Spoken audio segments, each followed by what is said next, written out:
दानं नमः सिद्धाणं नमः यर्याणं नमो वज्रायाणं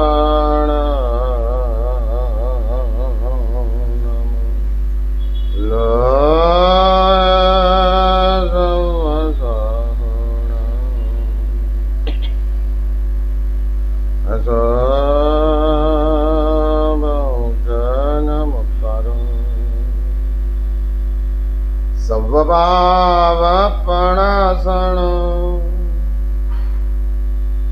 मंगलाणं च सव्यसे पद्मं हवये मंगलम् जय जगजीवजनी विआण जगगुरु जगाणोद जगणा हो जगबंधु जय जगप्रियाम वयम जय सुआणं प्रभवो तीर्थयाराणो अपच्छिमो जय जय गुरुलोगाणं जय महावीरो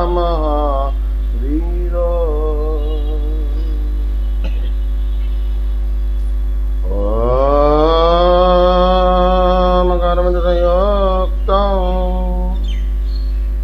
नित्यं ध्यायन्ति योगिनः कामदं मोक्षदं चैव ओंकाराय नमो नमः अज्ञानाद्विरन्दनं ज्ञानाञ्जनशलाकया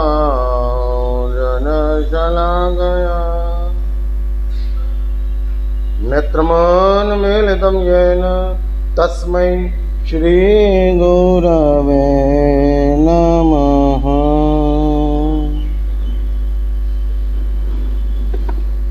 ओम नमो जीर्णाणाम शरणाणाम मंगलाणाम लोकोत्तमाणाम राम रेम रोम रैम रौं रह अस्या उषा त्रैलोक्यललाभूताय क्षुद्रोपद्रवशमनाय अर्हते नमः स्वाहा। ओम नमो जीर्णाणाम शरणाणाम मंगलाणाम लोकोत्तमाणाम राम रेम रोम रैम रौं रह अस्या Usha त्रैलोक्यललाभूताय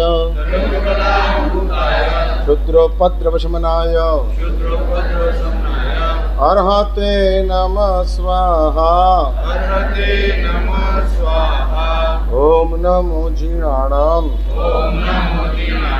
शरणाणाम मंगलाणाम लोकोत्तमाणाम Ram RAM ROM RAM रौं रह अस्या उषा त्रैलोक्यललाभूताय क्षुद्रोपद्रवशमनाय अर्हते नमः स्वाहा। यदि सम्यक्त्वबलात् प्रतिमो भवात् कृशानं परमस्वभावं कुवासनापाशविनाशनाय नमोस्तु तस्मै तव शासनाय। ભાદરવા સુદ 11ના દિવસે જગતગુરુ હિરસરીશ્વરજી મહારાજનો કાલધર્મનો દિવસ હતો। આપણા પ્રવચનો માંગલિક ચાલતા હતા, એટલે આજે જગતગુરુ હિરસરીશ્વરજી મહારાજ જેમના કાલધર્મને 426 વર્ષ થયા। વિક્રમ સંવત 1652ની સાલની અંદર હિરસરીશ્વરજી મહારાજનો કાલધર્મ થયો। ભાદરવા સુદ 11નો દિવસ અને 1652ની સાલ ઉનાની અંદર તેમનું ચાતુર્માસ હતું। 1651 અને 1652 બંને ચાતુર્માસો ઉનાની અંદર કર્યા હતા. વીરશ્રીશ્વરજી મહારાજ પાલિતાણાની અંદર હતા જ્યારે વિક્રમ સંવત 1651ની સાલની અંદર, ત્યારે અનેક સંઘોએ વીરશ્રીશ્વરજી મહારાજને ચાતુર્માસ માટે વિનંતી કરી, જેની અંદર ઉનાના જૈન સંઘનું સદભાગ્ય હતું. વીરશ્રીશ્વરજી મહારાજનું ચાતુર્માસ ત્યાં આગળ થયું. 1651નું ચાતુર્માસ તો પસાર કરી દીધું. ત્યાર પછી 1652નું ચાતુર્માસ અને 1652ના ચાતુર્માસની અંદર ચાતુર્માસની શરૂઆતથી 1651ની સાલની અંદર જ વીરશ્રીશ્વરજી મહારાજનું સ્વાસ્થ્ય કથળેલું હતું. જેને શાસનને ચલાવવાની અંદર આ બધા મહાપુરુષોએ જબરજસ્ત પુરુષાર્થ કર્યો છે. આપણા ઘરની અંદર જો પુણ્ય અને પાપની સમજ પ્રાપ્ત થઈ હોય, જો આલોક અને પરલોક સમજાયા હોય, જો આત્મા અને પરમાત્મા આ ચીજો આપણી નજરની સમક્ષ આવેલી હોય, આ ત્રણ વિભાગને બરાબર સમજી રાખજો. સંસાર સામાન્ય રીતે સુખ અને દુઃખની અંદર ચાલે છે. આની એમ ધર્મ કહે છે કે ના, અપડેટ થાવ. પશુઓના જીવન સુધી સુખ અને દુઃખ બે ચીજો બરાબર છે, પરંતુ પશુઓનું જીવન છોડી અને માણસ તરીકેના જીવનની અંદર આવ્યા છો તો થોડું અપડેટ થાવ, સમજનો થોડો વિકાસ કરો. અને વિકાસ કરીને અંદર એમ કહે છે પુણ્ય ને પાપને નજરની સમક્ષ લાવો. કેવલ સુખ દુઃખને નહીં, સુખ માટે પ્રયત્ન કરવો, દુઃખને માટે પ્રયત્ન કરવો, અને દુઃખને ખતમ કરવા માટેનો પ્રયત્ન, સુખને મેળવવા માટેનો પ્રયત્ન. આ તો પશુઓની સંજ્ઞા છે, આમાં પ્રજ્ઞા નથી. જ્યારે આપણી પાસે સંજ્ઞા હોય છે, સંજ્ઞા એટલે સમજ્યા ને તમે, જેનાથી ચૈતન્યની ઓળખ થાય એનું નામ સંજ્ઞા. સંજ્ઞાયતે ઇતિ સંજ્ઞા. દંડક વગેરે ગ્રંથો જે ભણેલા હોય એ લોકોને આનો ખબર છે. અને સંજ્ઞા મીન્સ ક્યાં? જેનાથી જીવ ઓળખાય તેનું નામ સંજ્ઞા. ઓળખાય, પહેચાન થાય. આ ટેબલની ઉપર તમે ગુલાબ મૂકી દો, ટેબલ કોઈ રિએક્શન આપતું નથી, પણ માણસની ઉપર તમે ગુલાબ મૂકો તરત જ રિએક્શન પ્રાપ્ત થાય છે. આ સંજ્ઞા પ્રાપ્ત થઈ, સંજ્ઞાયતે, જેનાથી ઓળખ પ્રાપ્ત થાય છે. એટલે જ શાસ્ત્રોએ કીધું સંજ્ઞા હોય ત્યારે સુખ અને દુઃખનો વિચાર હોય. આ સુખ અને દુઃખ શા માટે નિગોદની અંદર અનંત દુઃખ, નારક કરતા વધુ દુઃખ બતાડ્યું છે? હા, નારકની પીડા ટેમ્પરરી છે, પરંતુ નિગોદનું દુઃખ અનંતકાળનું છે, અનંતકાળ ચાલે છે. અને શું દુઃખ છે નિગોદની અંદર? દુઃખ કયું છે? શાસ્ત્ર એવું કહે છે, હા, નૈનમ છિંદંતિ શસ્ત્રેણ નૈનમ દહતિ પાવક. એવા જીવો છે કે જે શસ્ત્રથી મળતા નથી, આગથી બળતા નથી, પાણીથી પૂરમાં તણાતા નથી. એવા એક જીવોનો લોટ છે. પણ એ લોકોના જીવનની અંદર જન્મ અને મૃત્યુ, જન્મ અને મૃત્યુ. શાસ્ત્રો કહે છે કે આપણે એક શ્વાસ લઈએ છીએ અને એક શ્વાસ છોડીએ છીએ, એની અંદર 17 વખત જન્મ અને 17 વખત મૃત્યુ અને 18મી વખતના જન્મની શરૂઆત. 17 ટાઈમ્સ જન્મ, 17 ટાઈમ્સ મૃત્યુ. શ્વાસ લીધો અને છોડ્યો. આ જૈન દર્શનનું તત્વજ્ઞાન છે. આ સર્વજ્ઞ ભગવંતોની વાતો છે. એવું છે ને કે આ બધી વાતોની અંદર તમે એમ કહો મહારાજ સાહેબ અમને લોજિકલી સમજાવો. જે ચીજને તમે લોજિકથી સમજવા માટેનો પ્રયત્ન કરવા માંગો છો એ ચીજો લોજિકથી ઉપર છે. અને લોજિકથી ઉપર હોય ત્યાં આગળ લોજિક કામ નથી કરતું.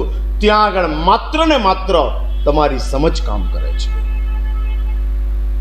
તર્કથી અમે સમજાવીએ એ તર્કનો પ્રભાવ, પણ તર્ક અમે ના આપીએ અને તમે સમજો એ તમારી સમજનો પ્રભાવ.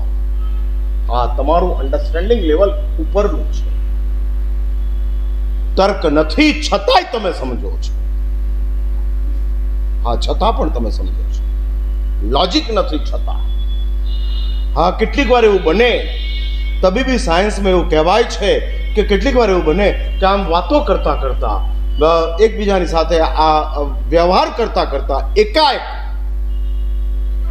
માણસ પડી જાય છે અને મોત થઈ જાય છે. 5 સેકન્ડની અંદર આ કામ પૂરું થઈ જાય છે. વિધિન 5 સેકન્ડ ઓનલી, માત્ર 5 સેકન્ડની અંદર સમાપ્ત. શું થયું? અને ત્યારે તબીબી સાયન્સ એમ કહે છે સ્વિચ ઓફ કરો, અને જેવી રીતે એક છાટકે લાઇટ ચાલી જાય એ જ રીતે સ્વિચ ઓફ થઈ જાય છે. આ બોડીનું જે અંદરની ઇલેક્ટ્રિસિટી હોય છે એ ઇલેક્ટ્રિસિટી એકાએક બંધ થઈ જાય છે. એકાએક. હવે આમાં કોઈ લોજિક નથી અપાતું. પહેલા હાર્ટ બંધ થયું કે પહેલા બ્રેઇન બંધ થયું કે પહેલા કિડની ડેમેજ થઈ કે પહેલા ફેફસા ખલાસ થયા, કોઈ લોજિક અપાતું નથી. Switch off. હા, મોટા મોટા ડોક્ટરો એમ કહે છે જ્યારે આવું બને છે ત્યારે મોટા ડોક્ટરો એમ કહે છે સ્વિચ ઓફ. બધું અટકી ગયું એક સાથે. હાર્ટે બંધ પડી ગયું, લંગ્સે બંધ કામ કરતા બંધ થઈ ગયા, કિડની અટકી ગઈ, બ્લડ સર્ક્યુલેશન પણ બંધ થઈ ગયું. કેમ? Switch off. હવે આમાં કોઈ લોજિક નથી. જ્યારે તબીબી સાયન્સ આ વાત કરે છે અને આપણે એ વાતને સમજીએ છીએ કારણ કે આમ સામે દેખાય છે.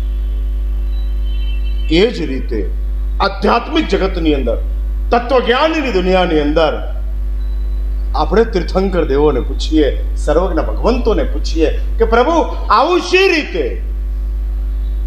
17 વખત જન્મ અને 17 વખત મૃત્યુ માત્ર એક શ્વાસોચ્છ્વાસની અંદર, જે શ્વાસોચ્છ્વાસની અંદર માત્ર 10-15 સેકન્ડનો સમય પસાર થયો છે. શ્વાસ લેતા 7 સેકન્ડ થાય, સમજો કે શ્વાસ છોડતા 7 સેકન્ડ થાય, 15 સેકન્ડનો સમય છે અને 15 સેકન્ડની અંદર 17 વખત જન્મ, 17 વખત મૃત્યુ. આજ સમજ છે, આજ સમજ. તર્કની અંદર બુદ્ધિ છે, સમજની અંદર તમારી શ્રદ્ધા છે. તમે સ્વીકારી લો છો કે ના, પ્રભુ કહે છે, કારણ કે પરમાત્માને જૂઠ બોલવાનો સવાલ નથી. સામાન્ય કક્ષાનો સજ્જન માણસ આ સંસારમાં झूठ बोलतो नहीं. कम वाट में जो कुछ भी हो जाए मैं झूठ नहीं बोलूंगा, लेकिन तू सच बोलेगा तो तेरे ऊपर आपत्ति आएगी, चलेगा, लेकिन झूठ नहीं बोलूंगा. जो इस दुनिया का सामान्य कक्षा का सज्जन भी इतना वफादारी के साथ अपने सत्य के साथ जुड़कर रह सकता है, तो ये तो तीर्थंकर देव, जिसकी नजर के समक्ष सत्य स्पष्ट दिखता है. स्पष्ट. हमको सच नहीं दिखता है, लेकिन सर्वज्ञ भगवंतों को सब सच दिखता है. दिखता है. શું થશે એની ખબર આપણાથી વધારે જ્ઞાનીઓને થઈ જાય છે. તમારું ડાયાબિટીસ બોર્ડર લાઈન ઉપર હોય ત્યારે ડોક્ટરો તમને સાવધાન કરે છે, બી કેરફુલ, સ્વીટ છોડી દો, ભાત છોડી દો. અને કેમ? ડાયાબિટીસ બોર્ડર લાઈન ઉપર છે. પછી તમે પૂછતા નથી સાહેબ આ બોર્ડર લાઈન ઉપરથી ક્રોસ કરે તો શું થાય? એ ડોક્ટર જુએ છે. હા, એ બોર્ડર લાઈન ક્રોસ થાય તો શું થાય, એના રિએક્શન શું આવે, એ ડોક્ટર જોઈ રહ્યા છે. આપણે નથી જોતા. આપણે તો મજામાં છે, બોર્ડર લાઈન ઉપર જ છે. હા, 120 ઉપર જ ચાલે છે, 120 થી ક્રોસ નથી કર્યું. હા, 90 થી 120 બોર્ડર લાઈન ગણાય છે, અને બોર્ડર લાઈન ની આગળ નથી. સાચી બોલો, બોર્ડર લાઈન ની ઉપર તમે હો, ખુશ કે ના ખુશ? હું પૂછું છું, ખુશ કે ના ખુશ? હા, કેમ બોર્ડર લાઈન ઉપર છો યાર?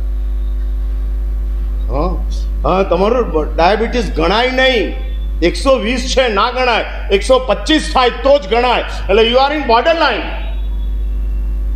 હા, એલઓસી ઉપર છો. ખુશ કે ના ખુશ? હા, હાલો, આ ખુશ છે. એટલે ખાશો ને ભાત, ખાશો ને મીઠાઈ. હા, બોર્ડર લાઈન ઉપર જ છે. ના,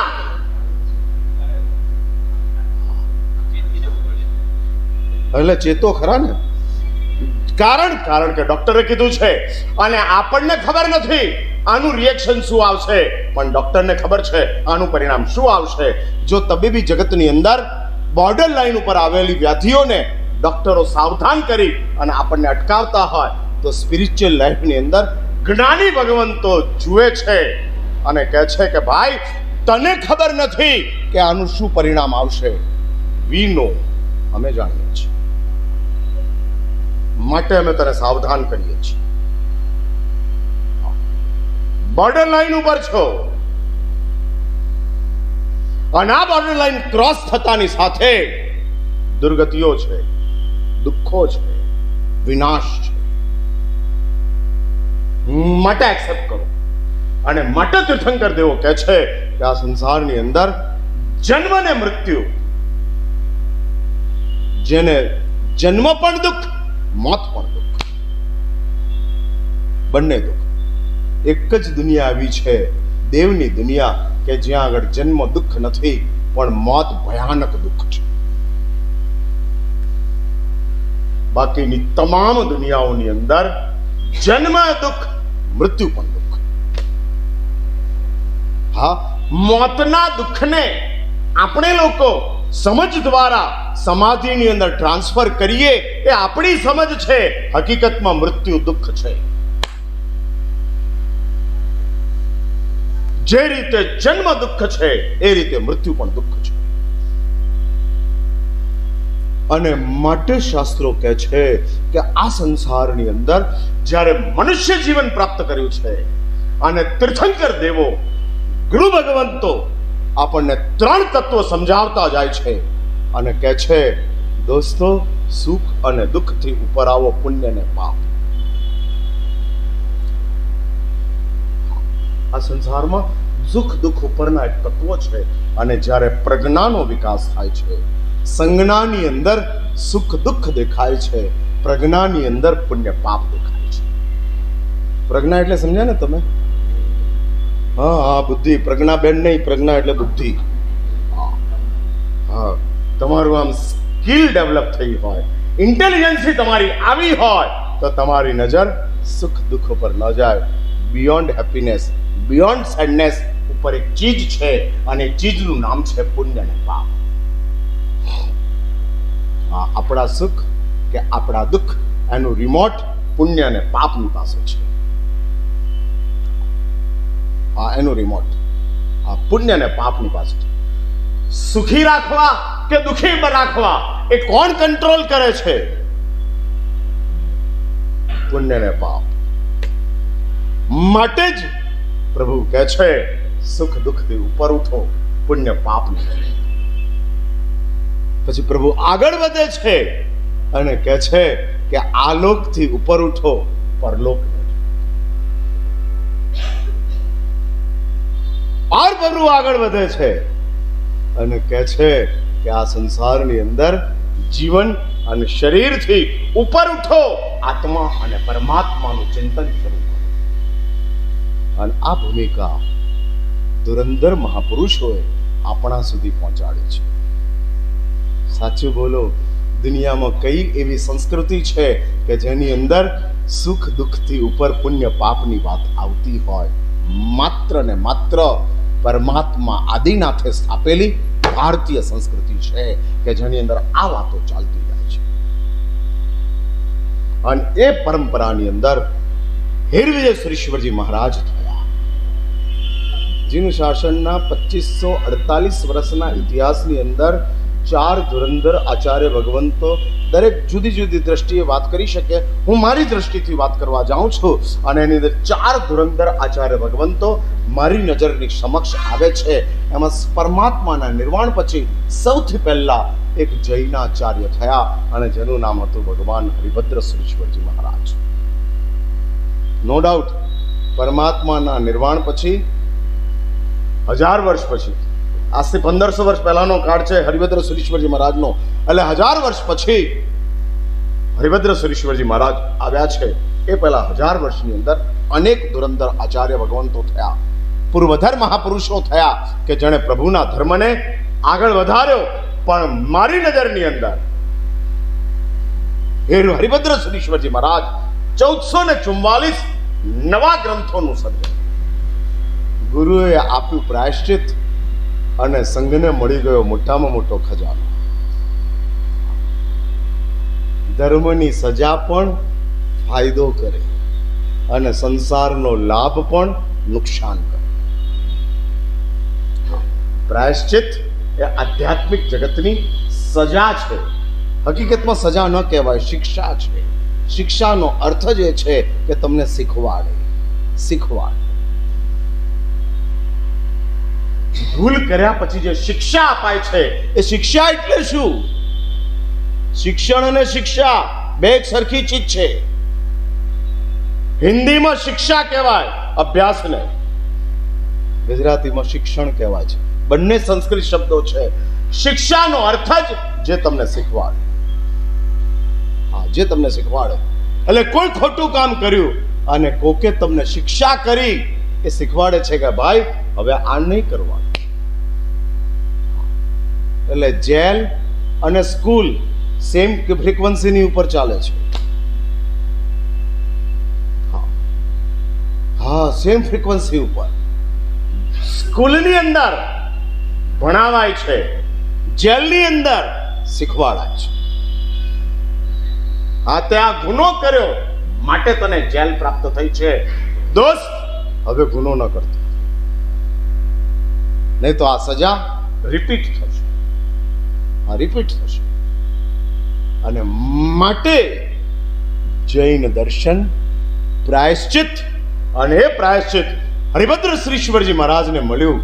1444 ગ્રંથો, 444 ગ્રંથો, 1444 ગ્રંથો એનું સર્જન કર્યું. તમને કલ્પના આવે છે 1444 ગ્રંથોનું સર્જન કરવા માટે કેટલી બધી પ્રવૃત્તિઓની અંદરથી હરિભદ્ર શ્રીશ્વરજી મહારાજને પોતાની જાતને ખેંચી લીધી હશે. માત્ર શાસ્ત્ર એટલે પહેલા ધુરંધર આચાર્ય હરિભદ્ર શ્રીશ્વરજી મહારાજ થયા. ત્યાર પછી હેમચંદ્ર શ્રીશ્વરજી મહારાજ આવ્યા. કલિકાલ સર્વજ્ઞ હેમચંદ્ર શ્રીશ્વરજી મહારાજ, જેમણે 3.5 કરોડ નવા શ્લોકોનું સર્જન કર્યું. 3.5 કરોડ નવા શ્લોક. હેમચંદ્ર શ્રીશ્વરજી મહારાજ માટે એવું કહેવાતું હતું કે કોઈ માણસ આકાશની અંદર લીંબુ ઉછાળે અને હાથમાં આવે એટલા સમયની અંદર 6 શ્લોક બનાવી દેતા. નવા શ્લોક 6. અમે ગોખી નથી શકતા અને તમે યાદ નથી રાખતા. હા, શાંતિ બોલનાર હોય શાંતિમાં ભૂલ કરે, 50 વાર બોલી હોય તોય ભૂલ થાય. એટલે આવડેલું ભૂલી જાય એવી કમ નસીબ આપણો આઈક્યુ છે, મેમરી પાવર છે.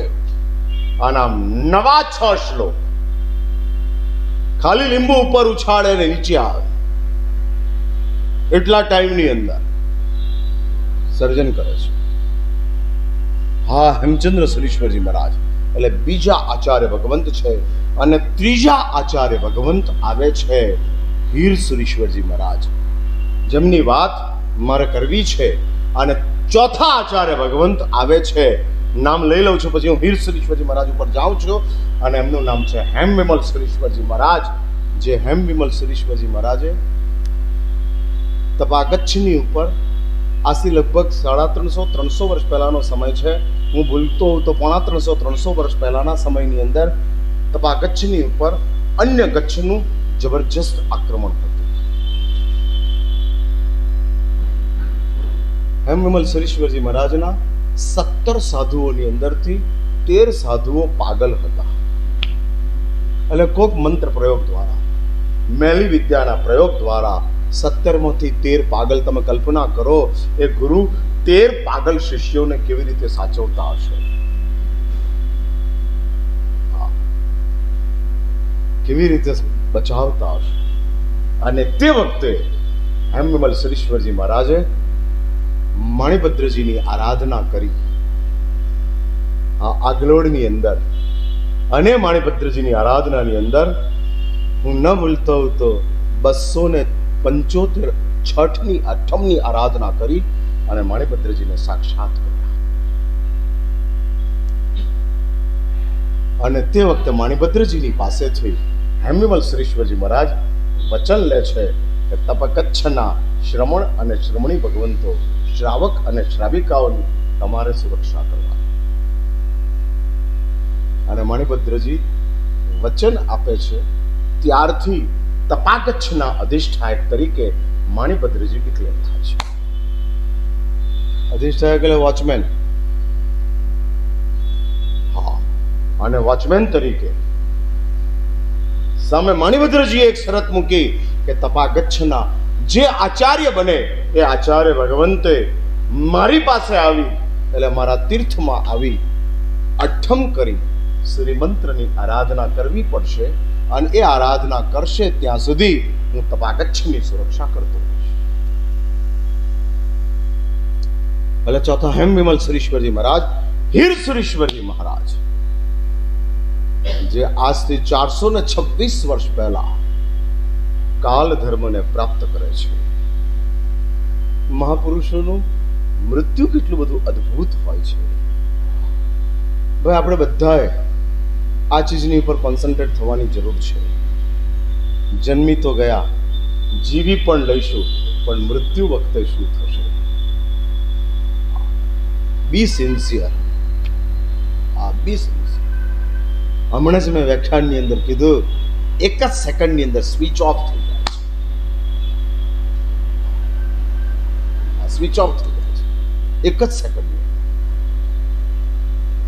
એવી સ્થિતિનું સર્જન થાય છે. અને મૃત્યુ સમયે જો આપણી પાસે સમાધિ ન હોય, શાસ્ત્ર એવું કહે છે કે આખું વર્ષ ભણેલો માણસ એક્ઝામની અંદર બરાબર ન લખી શકે તો ફેલ છે.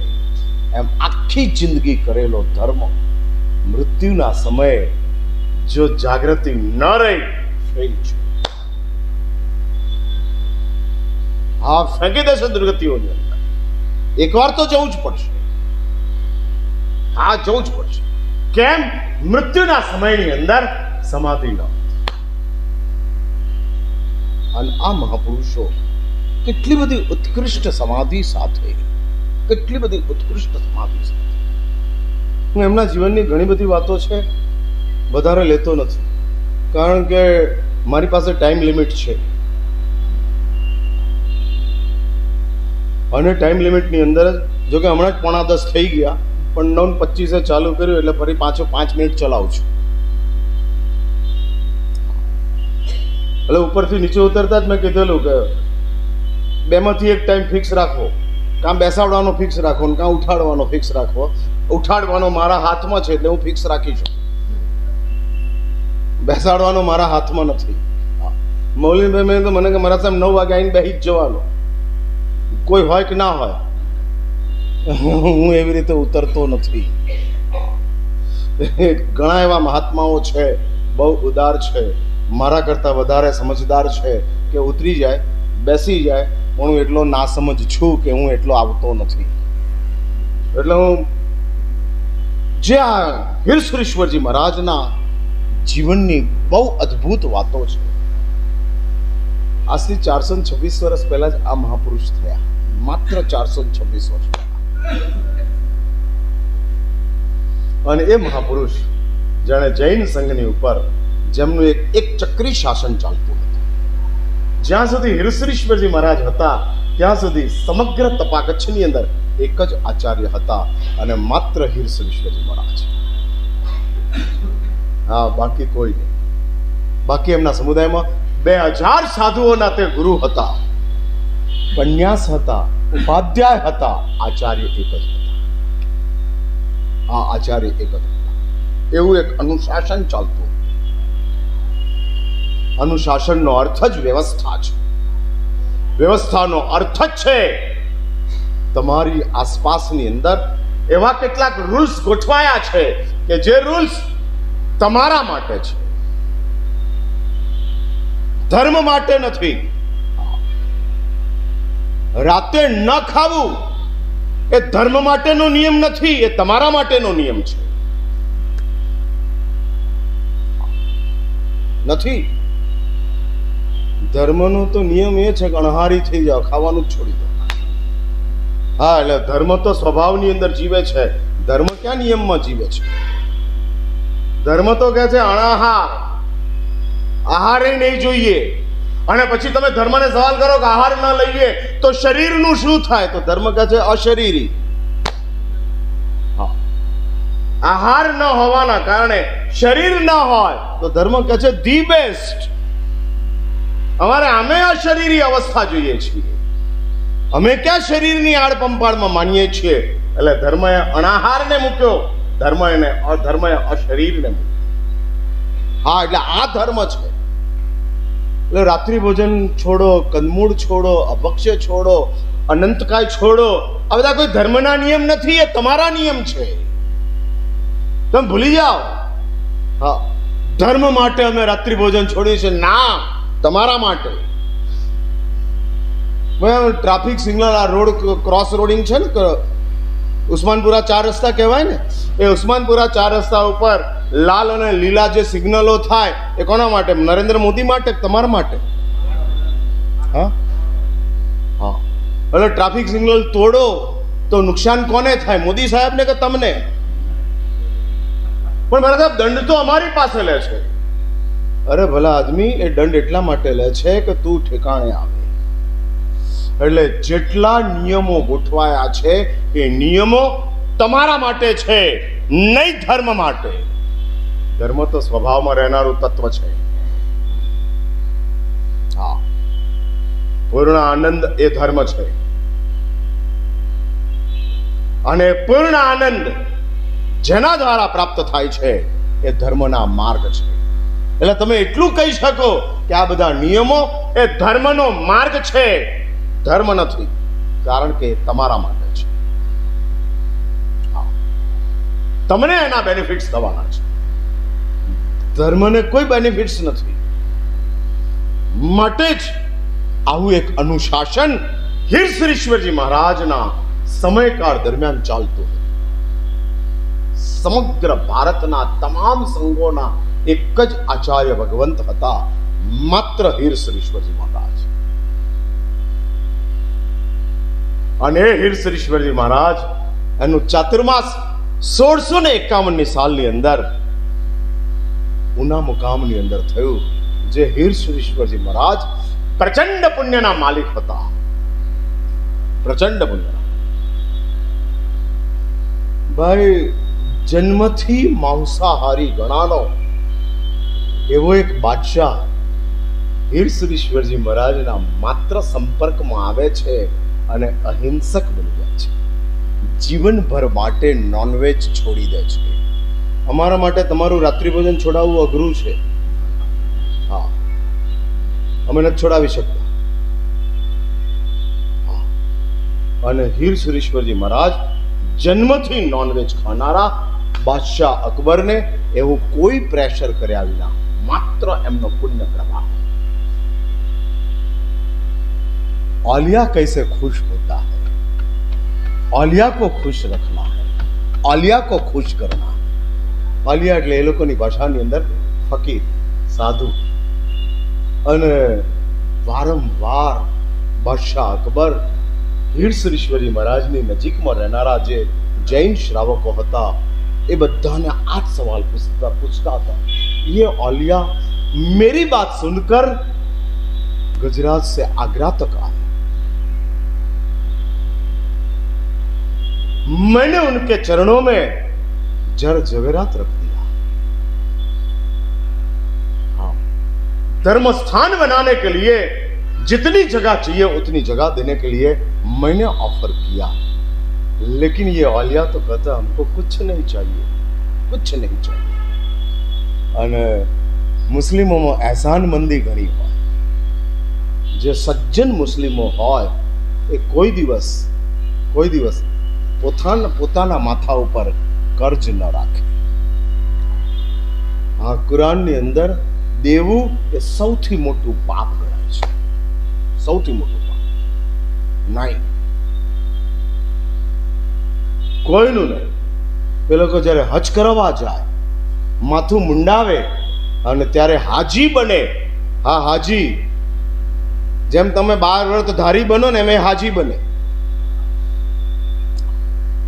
અને હાજી બનનારા એમ કે મારા માથા ઉપર જેમ વાળ નથી એમ કોઈનું દેવું નથી.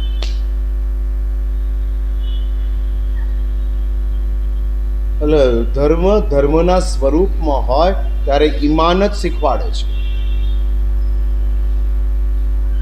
બેમાની શીખવાડવાનું કામ કોઈ પણ ધર્મ ક્યારેય નથી કરતો. નથી કરતો.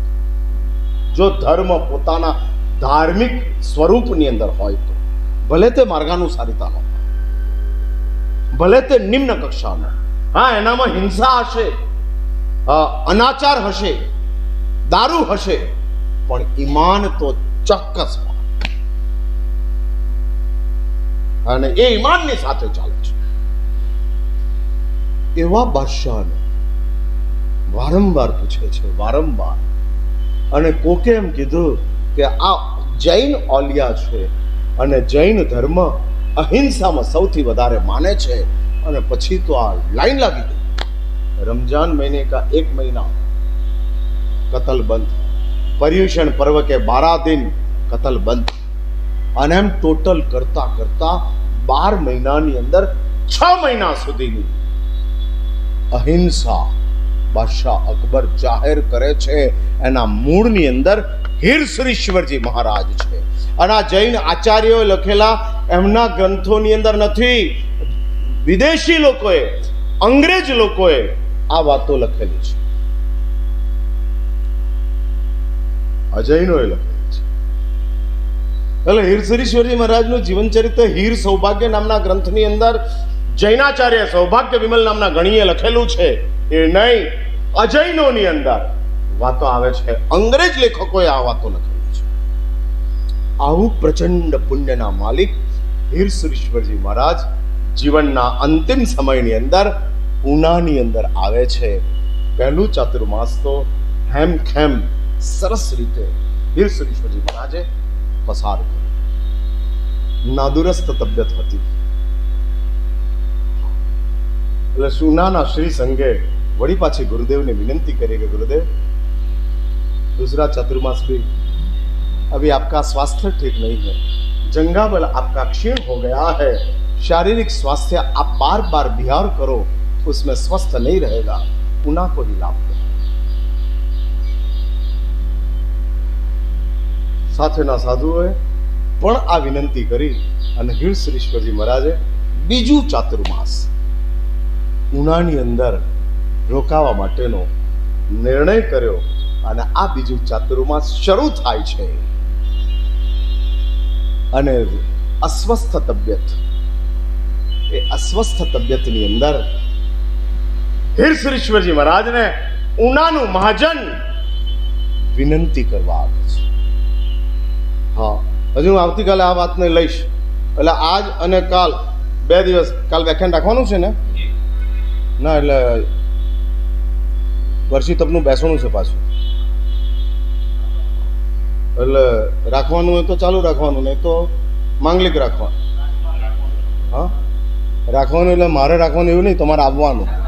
હા, રાખવાનું મીન્સ વોટ? આવવાનું હોય તો રાખવાનું. એટલે હું 1652ની સાલ અને હીરસુરીશ્વરજી મહારાજને માજન વિનંતી કરે છે. હીરસુરીશ્વરજી મહારાજ એનો બહુ સુંદર જવાબ આપે છે. ત્યાર પછી પર્યુષણા પર્વ આવે છે અને પર્યુષણા પર્વની અંદર વળી પાછા હીરસુરીશ્વરજી મહારાજને વાત થાય છે અને પર્યુષણા પર્વ પણ સંપન્ન થાય છે. ભાદરવા સુદ દસમનો દિવસ આવે છે અને આવતા ભાદરવા સુદ દસમના દિવસે હીરસુરીશ્વરજી મહારાજ સાધુઓને ભેગા કરી અને એક વાત કરે છે. આ બધી બહુ સુંદર વાતો છે. આવતીકાલે 1652ની સાલના ચાતુર્માસ, માજનની વિનંતી, પર્યુષણા પર્વ, ભાદરવા સુદ દસમ, આ બધી વાતોને લઈ અને આવતીકાલે આ વાતને આપણે ચલાવશું. અત્યારે હું અહીંયા જ અટકું છું. ઉત્તરાધર્મ ઈચ્છા શ્રી ભગવાનની જય, શ્રી મનીશ્વર સ્વામી ભગવાનની જય.